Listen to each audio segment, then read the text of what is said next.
Well, first of all, Gareth and Chris, thank you for taking up time to speak to the morning wake up this morning. We really, really appreciate you out of Northern Ireland. First of all, we have to be respectful and say congratulations on winning the Six Nations Championship, on beating the All Blacks a few times. You know, we'll just say that there and we'll just leave it there.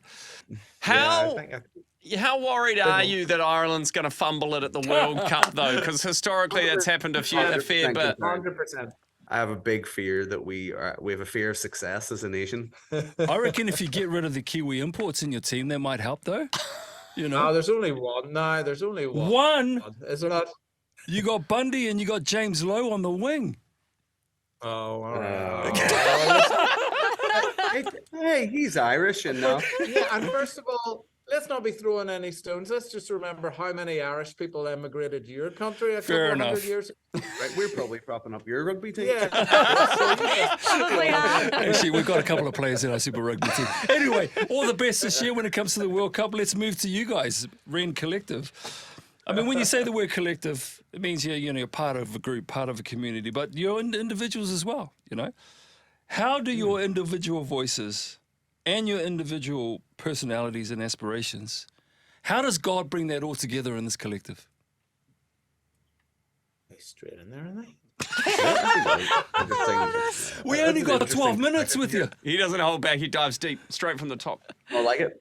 I would say that the whole idea of the collective isn't that we're all like uniformity, but it is allowing those individual voices to speak and allowing that diversity to kind of come together under one team. So what I mean by that is, like in Rend Collective, we use a lot of interesting instruments. We try to pursue creativity and color in what we do. And that comes from listening to those individual voices. And like if somebody's got a crazy idea about a song about a lighthouse or whatever, that we chase those ideas down because we really value all of these individual unique inputs.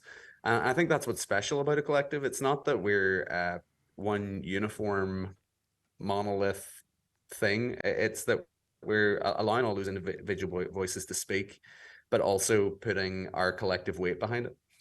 Yeah, exactly. Like Rend Collective ends up having its own personality that has different aspects of all of our own personal personalities. Mm-hmm.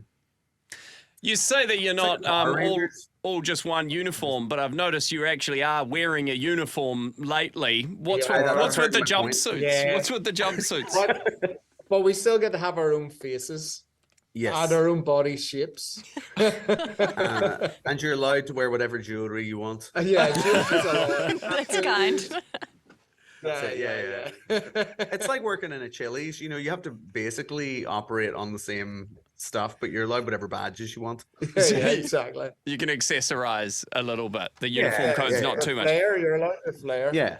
Hey, are you guys playing a show in literally just a couple of hours? I know you're on tour at the moment. I had a look at your schedule. It's pretty hectic. We got the time wrong, so we're actually playing a show really close to the end of these interviews. Yeah, we thought we thought this interview was at 4 o'clock today, but it turns out it's at 5 o'clock. Aye. So we're getting ready for a show. It starts at 7. Have you had a sound check yet? No sound check yet? Everything's checked. We're professionals. It'll be fine. A couple of songs in, everything will come together. Good work. You guys are great. You'll fit right into Kiwi culture. She'll be right. It'll be fine. One of the songs you might be playing is Plans, and that is one of my favourite songs. And there's a couple of lines in there that say, greater than my wildest dreams, stronger than the enemy, you got plans for me. Even in my worst defeat, you give me faith to see. Have you guys, any of you, ever had an experience where you needed that faith from God to see? You're a little bit like, I don't know what's around the corner, but you had to rely on God's strength. Yeah, probably every day. Yeah. Nice. Yeah, like the thing about faith is that it's not something that is like blind trust. Your faith is challenged every day with your circumstances, your internal emotions and thoughts and feelings. Like faith is always something that you're wrestling with and you're going through a process with. So when we were writing that song, there are times when you feel totally lost and you don't know what's going on, and those are the moments where you just have to remind yourself. You may have had your greatest failure, or you may be just having the best of times, but God still ultimately has a plan for our life. Or maybe we've said he actually has plans for our lives. So often we can get caught up, can't we, in thinking that we better not make any mistakes because he's got a plan for us. But it turns out I think God has plans for our lives, and sometimes we screw them up and sometimes we get them right, but he works through it all with us in grace. Great point. You know, people listen to you guys to be reminded of that, right? And to be reminded of pointing back to the faith. I know you played in front of so many people, and maybe you've seen a lot of comments via social media about how the impact that you guys have on certain people. Oh, let's not talk about that. I just wanted to ask, have there been any memorable stories from people that, you know, have reached out to you because they've reconnected with God or connected with God as a result of listening to some of your work? Such a remarkable number. I mean, probably one of my favorite stories was a few years ago. These two girls found their way to our show in some weird church in America. I mean, some perfectly normal church in America. And they had actually just discovered us via Spotify, had just started, you know, whatever it was with the algorithm, had just started playing our stuff to them. And they saw the album cover, which is the weirdest thing to get attached to. They saw the album cover and thought, these guys seem like a cool band. They had no background of faith whatsoever, and they had no idea what a Christian band is or even what Christianity is. But they found themselves at our concert, and they just immediately were like, whatever this lifestyle is, we want a part of it.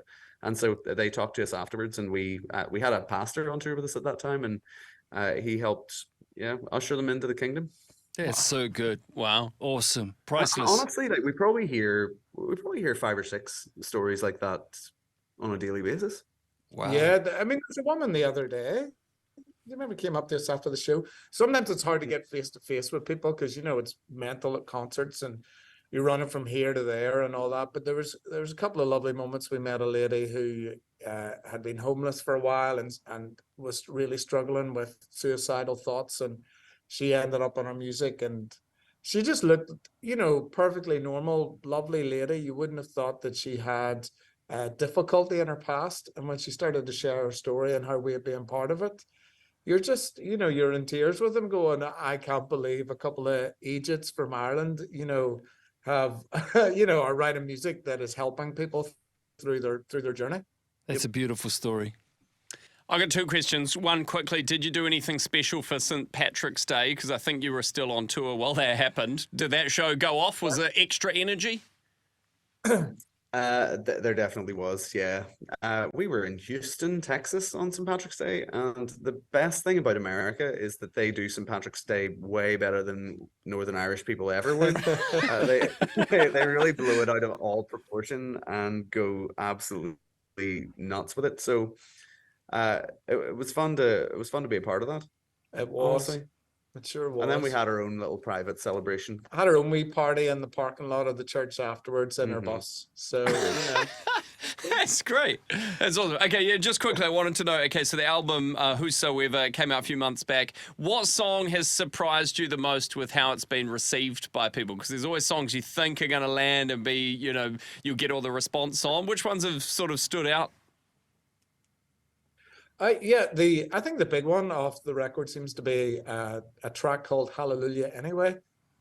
It's taken off on all the streaming platforms, so much so that we have decided we're putting that song to radio next.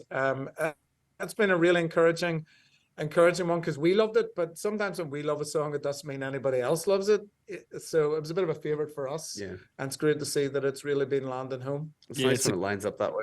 There's another one called Let It Roll that is a big... oh, yeah. I think it will be in our live set for years to come. Outstanding. We've been given the crooked hook by somebody to say, hey, your time's up, man. You need to get out of here. That was a shepherd metaphor from New Zealand.